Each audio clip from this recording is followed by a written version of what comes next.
Olá pessoal, aqui é Leonardo Montes trazendo mais um vídeo para o canal Voz Espiritualista e hoje nós daremos continuidade ao estudo do livro O Espiritismo, a Magia e as Sete Linhas de Umbanda de Leal de Souza.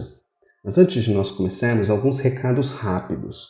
O primeiro é que aqui na descrição do vídeo você encontra link do nosso grupo no Telegram, link do nosso grupo de WhatsApp, link para download gratuito de todos os meus livros e, caso você queira uma versão impressa do curso básico de Umbanda ou do Diário de um Médium Iniciante, ambos livros escritos por mim, você encontra também o site Clube de Autores, o link está aqui embaixo e você pode fazer o seu pedido, chegue em casa tranquilamente, beleza? E caso você tenha interesse em terapia, queira trabalhar as suas emoções, eu sou psicólogo, faço atendimento online, é só mandar uma mensagem que a gente conversa, beleza? Bom, vamos então continuar aqui o nosso estudo, partindo do capítulo 27, cujo título é A Tenda Nossa Senhora da Guia. Nós já estudamos 76% do livro, né? Portanto, bastante coisa, certo? Bom, vamos lá então. A tenda de Nossa Senhora da Guia, presidida pelo Sr. Dorval Vaz e esplendidamente instalada nessa capital, é uma instituição primorosa, preenchendo de modo completo os fins que, pelo prisma humano, inspiram a sua fundação.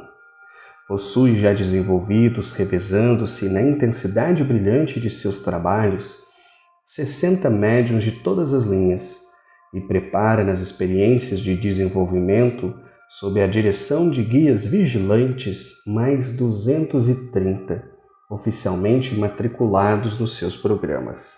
Então vamos dar uma pausa aqui, né? Vamos lembrar que nós estamos falando de um terreiro de Umbanda da década de 30. E um terreiro de Umbanda que se constitui como uma das 7 tendas iniciais fundadas pelo Caboclo das 7 Encruzilhadas. Portanto, nós estamos falando aqui dos primeiros médiuns da religião. Tentem imaginar, há mais de 90 anos atrás, quem será que eram esses 60 médiuns? E esses outros 230 que estavam sendo desenvolvidos? Então eu imagino que devia ser um terreiro enorme, né? Para poder caber esse tanto de gente. Mas é justamente através dessas pessoas, os primeiros que foram desenvolvidos e aqueles que vieram na sequência, que nós devemos a expansão da Umbanda. Foram essas pessoas que tiraram a Umbanda do Rio de Janeiro e foram gradativamente espalhando-a pelo Brasil, conforme mudavam de cidade, conforme mudavam de estado. Então, a gente está lendo aqui um recorte dos primeiros momentos de expansão da Umbanda. Beleza? Continuando. Com esses elementos, a tenda Estrela do Oriente, eu imagino que seja uma referência, né, Estrela Guia, pode atender como realmente atende, distribuindo socorros de todas as naturezas aos necessitados de várias espécies que solicitam amparo e auxílio aos centros espíritas de caridade. Só a sua sessão pública das terças-feiras concorrem consulentes cuja média oscila entre 300 e 350. Caramba! Muita gente, em 90 anos atrás. Reduzindo-os ao mínimo de 300 e fazendo o cálculo por meses de 4 semanas ou terças-feiras, conclui-se que a tenda de Nossa Senhora da Guia socorre mensalmente 1.200 necessitados, ou 14.400 por ano. Esse é um raciocínio muito interessante, né, para a gente pensar na importância dos terreiros, e é por isso que eu sou da opinião de que devem surgir cada vez mais novos terreiros.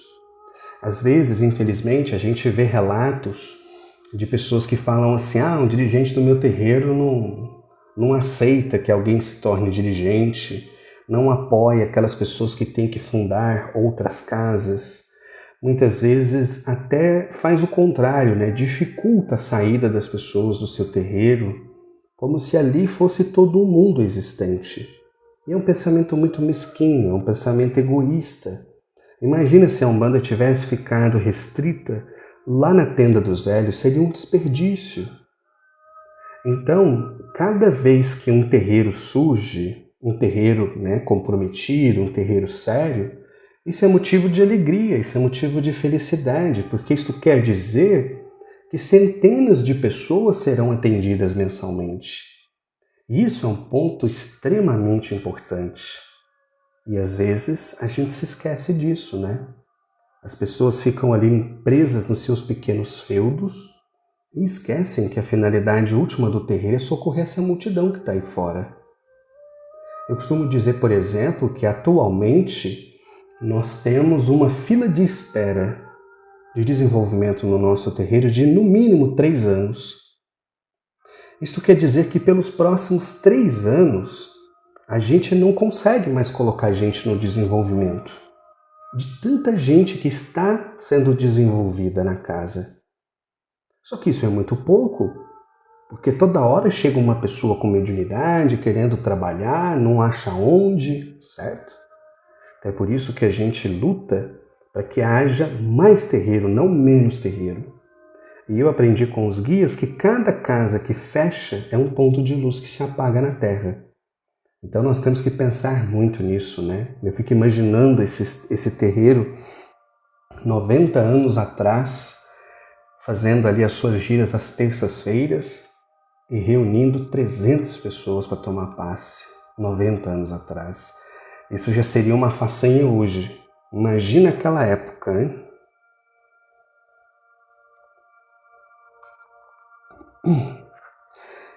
Além da sessão pública, realiza também semanalmente as 2 sessões de experiências para a escolha e desenvolvimento de médiuns e outros estudos, as extraordinárias ou especiais impostas pelas circunstâncias, quando se tornam precisas, e as de descarga em defesa de seus componentes. Uma característica muito comum da Umbanda nascente é que eles tinham muitos trabalhos. Por exemplo, eu digo para as pessoas que eu me desenvolvi em 5 meses, o que foi um tempo muito rápido, né? É um ponto meio fora da curva. Mas eu ia no terreiro 3 vezes por semana, porque a casa onde eu me desenvolvi tinha 3 trabalhos por semana, não giras, trabalhos espirituais. Então acho que isso facilitou muito a minha vida, né? Então a gente vê nesses terreiros mais antigos que, diferente de hoje, onde as pessoas, quando muito, vão 1 vez por semana e acham que estão fazendo demais, as pessoas aqui iam 2, 3 vezes por semana.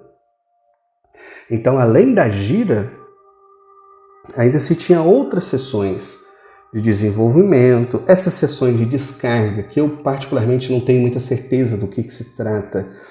Eu não sei se eram sessões específicas para os membros da casa, se eram feitas com a finalidade de limpeza espiritual. Eu não sei muito bem a que ele se refere quando ele fala sessões de descarga, porque eu desconheço qualquer terreiro hoje em dia que use essa nomenclatura. Mas, enfim, eram várias reuniões por semana, então o pessoal trabalhava e trabalhava muito, né?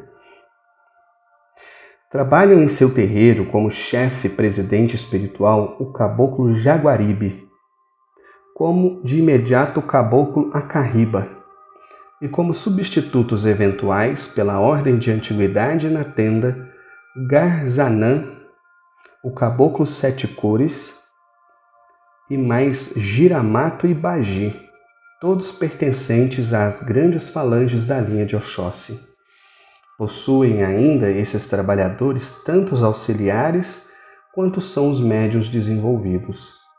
O labor nessa tenda é o dos mais profícuos, e o número crescente de pessoas que procuram, cheias de confiança, o seu terreiro, atesta de modo eloquente a eficiência espiritual de seus protetores e o generoso caráter dos seus dirigentes humanos. Essa é a mais nova das tendas do Caboclo das 7 Encruzilhadas, a sua última criação, e o seu advento ainda se liga ao nome do Dr. José Meireles, já desencarnado, que foi na Terra o obreiro infatigável ao serviço daquele grande missionário, né? Então a gente tenta imaginar que maravilha, né? Deviam ser os trabalhos com esses obreiros da primeira hora, né? Eu costumo dizer que a gente observa Às vezes as pessoas perguntam, né? Por que hoje em dia a gente não vê mais médium inconsciente como se via lá atrás? Eu costumo dizer que essencialmente isso acontece porque a mediunidade é cíclica. Ela cumpre o seu papel durante um tempo e ela se transforma. Assim como, por exemplo, quando a gente lê os textos bíblicos, o que tipo de médium aparece, né? Os médiuns profetas, aqueles que se antecipavam ao futuro, recebiam informações quanto ao futuro. Na época de Kardec a gente vê as mesas girantes, portanto os médiuns de efeitos físicos, depois a psicografia, que hoje é tão rara. Kardec ele diz, por exemplo, em seus textos, que na sua época a psicografia era uma das mediunidades mais comuns. Hoje em dia é muito raro. Hoje em dia a mediunidade mais comum é a incorporação consciente, em que a pessoa está consciente de todo o processo no momento em que ele ocorre. E por que disso? Porque a mediunidade inconsciente, ela exige um domínio do espírito sobre o corpo do médium e ela é necessária quando se tem que desbravar caminhos, né? Construir estradas. A nossa função não é mais essa, a nossa função talvez seja alargar a estrada construída, mas não necessariamente construir novas estradas e novos caminhos. Então, acho que esse é um ponto de reflexão importante, né? Só que eu também digo o seguinte, que para além dessa questão cíclica da mediunidade, o comportamento e a fé das pessoas é outro. Eu acho que não dá para comparar a fé de uma pessoa hoje, que é uma fé muito fluida, digamos assim, com a fé de uma pessoa de 100 anos atrás.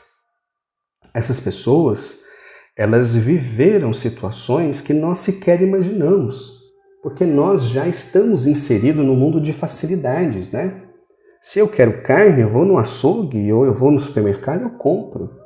Essas pessoas, muitas vezes, não. Se eu quero comer uma comida diferente, eu vou no restaurante, eu consigo ter dinheiro para comer. Essas pessoas, muitas vezes, não.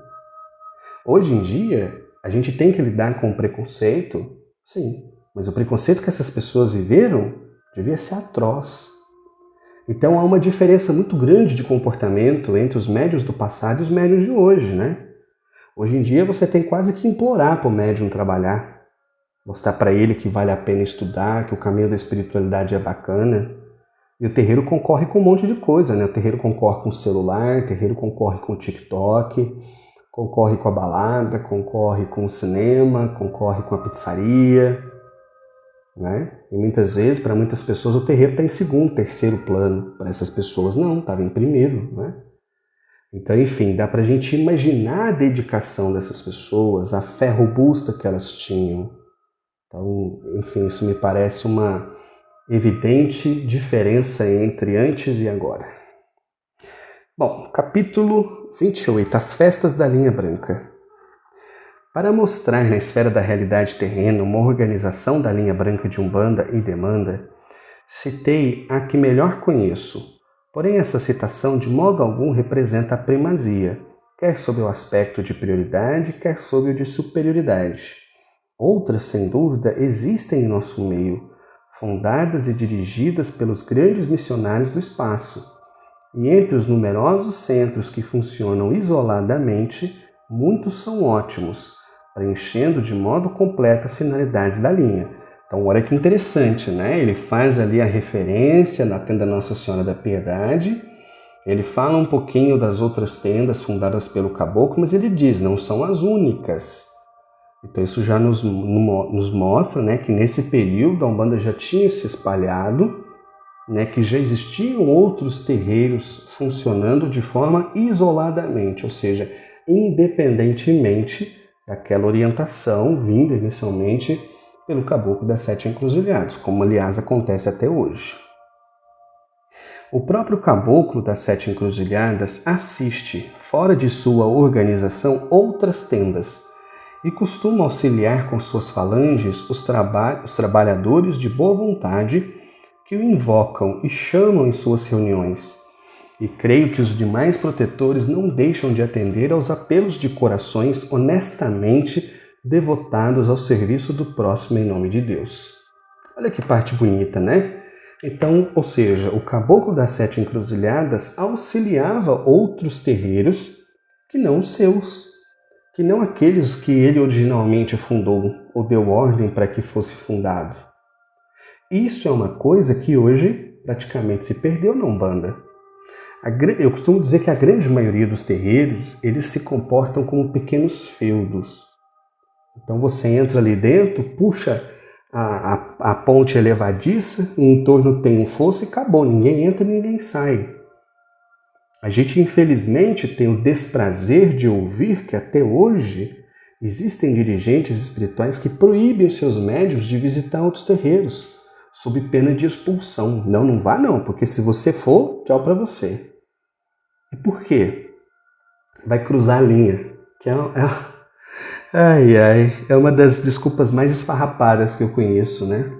Tá aqui, o caboclo das 7 encruzilhadas ajudava outros terreiros. A causa não é uma só. A gente não está trabalhando todo mundo para a Umbanda, todo mundo pelo bem, pela paz, pelo amor, pela caridade. Então, as diferentes bandeiras, os diferentes brasões das casas, não significa que nós estamos separados. Significa apenas que nós trabalhamos de uma forma independente. Mas não que nós somos inimigos. Então, é uma pena que muitos terreiros se comportem assim, porque nossa vida poderia ser muito mais fácil se nós pudéssemos nos auxiliar. Entendem? Mas infelizmente é o que a gente vê, não é? Numa instituição da disciplina peculiar à linha branca de Umbanda e Demanda, é natural que a sua transgressão consiste às suas leis não fique impune. Em geral, os culposos são abandonados pelos guias, e sem esse amparo a que estavam habituados, tropeçam a cada passo em dificuldades e caem sob o domínio de entidades que os infelicitam. Para os casos especiais em que os erros, pela função de quem os comete, causam danos a outros e prejudicam o conceito da tenda e da linha, há penalidades ásperas de efeitos imediatos. Então, o que ele está falando aqui, né? Uma vez, quando eu estava começando a minha caminhada na Umbanda, eu estava conversando com o espírito de Vó Cambinga de Guiné. Foi uma entidade que me ajudou muito inicialmente, né? Conversava bastante, dava muitas explicações. E ela, naquele jeito simples, né, falou assim: ô Fih, ela tinha mania de falar isso, ô Fih, o que você acha mais fácil? Escrever na porta de uma casa faço magia negra, ou escrever terreiro de Umbanda não sei o quê? Eu falei, bom, acho que é mais fácil escrever terreiro de Umbanda e tal. Ela falou, pois é. Então muitas pessoas que distorcem a mediunidade, levam a mediunidade para o lado mal, para a perversão, elas continuam se dizendo umbandistas. Elas não vão te dizer outra coisa. E elas dão origem a esses terreiros sem pé nem cabeça, que vira e mexe a gente escuta notícia. Que a gente vê práticas esquisitas sendo narradas e reportadas pela mídia, né? Então, é uma pena, mas isso existe. Agora, o que ele está falando é o seguinte, né? Que quando o médium comete um erro, comete uma falta ou se desvia do caminho, a primeira coisa que lhe acontece, se for uma falta, claro, se for uma falta pequena, ele vai ser chamado a atenção, ele vai ser advertido, ele vai ser orientado, mas se ele persistir no erro e acabar, por exemplo, fazendo alguma coisa grotesca, o que vai acontecer é que os seus guias vão se afastar.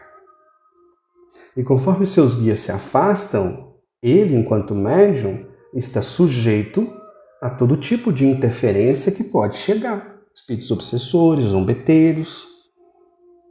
Então, infelizmente, a gente sabe que existem por aí vários terreiros que não tem mais guia ali dentro. Não tem mais quem faça orientação espiritual de forma adequada. Mas a mediunidade continua existindo. A mediunidade é como uma faca. Você pode usar ela para preparar alimentos, você pode usar ela para ferir uma pessoa. Então, quando o médium perde o auxílio dos seus guias, ele começa a se perder na caminhada. Ele fica sem saber para onde ir, começa a tropeçar, começa a fazer coisas erradas, né? Enfim, vai se perdendo, né? Cada vez mais, vai se afundando num abismo, até que finalmente a ficha caia e ele peça socorro, né? Na linha branca de Umbanda e Demanda também há alegrias, que se expressam em festividades. 6 dessas festas têm um caráter de obrigação ritualística. São as dos padroeiros e chefes das linhas, variando, porém, o modo de realizá-las. Algumas vezes são simples sessões comemorativas, com alocuções e preces.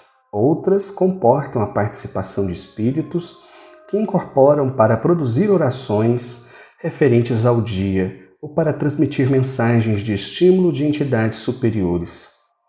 Frequentemente, a festa é realizada pelos espíritos incorporados, e neste caso assume características especiais segundo a linha que se festeja. A essas festas comparecem, além dos médiuns, convidados e outras pessoas, e esse agrupamento de gente que nem sempre passou pela sessão de caridade ou pela descarga, obriga a medidas extraordinárias para conservar um ambiente harmônico. Assim, se o que percebam os assistentes, sem que o percebam os assistentes enquanto a alegria religiosa os empolga, os seus guias e mais protetores estão efetuando trabalhos que revestem, não raro, de intensidade excepcional. Aqui vou fazer uma pausa. Como ele está falando aqui, as festividades de um terreiro variam muito. Cada casa tem uma forma, tem uma maneira de fazer, etc. É comum que se festeje os orixás, assim como é comum que se festeje as linhas. E dependendo da casa, se festeja o guia-chefe e outras entidades importantes e assim vai, né? Não há uma regra quanto a isso. Porém, existem terreiros que nessas datas festivas não ocorre atendimento. As entidades se manifestam, algumas dançam, fazem a sua ritualística e o trabalho se encerra. E muita gente às vezes deixa de comparecer imaginando assim, não vou lá não porque hoje é só festa. Como se aquilo também não fosse parte de um trabalho espiritual.